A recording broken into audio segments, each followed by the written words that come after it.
PMX tidak izin rumah ibadat dibina tanpa kebenaran. Datuk Seri Anwar Ibrahim mengarahkan pihak berkuasa tempatan PBT di seluruh negara untuk tidak mengizinkan rumah ibadat termasuk kuil yang dibina di tapak tidak sah. Mengakui walaupun keputusan itu bakal mengundang kontroversi, Perdana Menteri menegaskan Malaysia mempunyai undang-undang yang perlu dihormati oleh semua. Saya dengan ini mahu umumkan ketetapan kita tidak lagi mengizinkan yang tidak mengikut peraturan, dan Mali Bandaran diberi keizinan untuk bertindak supaya dibersihkan kawasan yang bukan hak kuil supaya selesai masalah ini dengan baik. Ya. Saya tahu akan mengundang kontroversi. Sebab itu beritahu kalau yang melampau sampai ada kempen nak merobohkan kuil, itu salah juga. Kerja kami kerja negara, ini negara hukum, katanya di Petik Harapan Madani. PMX berkata di bawah peraturan undang-undang, semua rumah ibadat sama ada masjid, gereja, kuil atau lain-lain mesti dibangunkan mengikut kelulusan sah tanpa mengira disenangi atau tidak.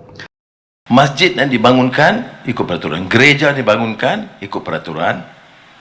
Jadi semua yang lain pun begitu juga. Jadi harus cari jalan penyelesaian, bukan pergaduhan. Baik. Kalau ada pelanggaran barulah kita ambil tindakan. Kita jalan ikut undang-undang, bawa bincang dengan cara yang sah dan berperaturan, ujarnya lagi. Bagaimanapun katanya kerajaan tidak akan membenarkan percambahan rumah ibadat yang dibina sewenang-wenangnya tanpa kelulusan, termasuk di kawasan awam. Yang tidak boleh dibiarkan ialah percambahan di bawah pokok di mana-mana sahaja. Ini mesti dibendung. Di negara lain pun termasuk India dan China, pembinaan rumah ibadat hanya dibenarkan di tempat yang sah, jelasnya. Belawan juga Menteri Kewangan turut menjelaskan terdapat kes tertentu yang akan dipertimbangkan secara berasingan, termasuk rumah ibadat yang telah lama wujud. Kalau ada kes yang sudah wujud 200 tahun dan minta pertimbangan, itu kita nilai sebagai kes lain. Tetapi jangan guna alasan sudah lama wujud untuk wajib diluluskan, katanya lagi. Ahli Parlimen Tambun itu turut berkata kerajaan tidak mungkin mempertahankan semua rumah ibadat yang dibina tanpa kelulusan sah. Takkan kalau ada 1000 kuil yang tidak ikut kebenaran dan kelulusan tanah, semua mahu dipertahankan?